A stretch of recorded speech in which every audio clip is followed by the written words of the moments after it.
How to go live in Facebook Lite app.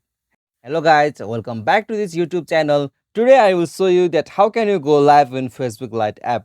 So let's get started on this process. Firstly, you'll have to make sure that you have updated the latest version of Facebook Lite app on your device. So after you confirm that, you'll have to open the Facebook Lite on your device.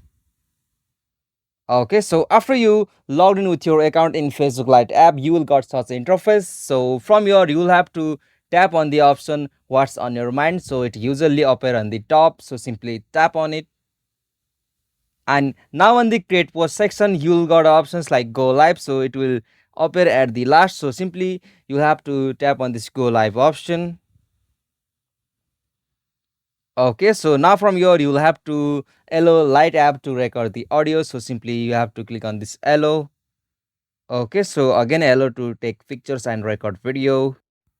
Alright, so now from there, you'll be able to do live on Facebook Lite app. So this is the easiest and simplest method to do live on Facebook Lite app. So hope this video was helpful to you, and please don't forget to subscribe our YouTube channel for more quick and short tutorial like this. Thank you for watching this video. Have a nice day.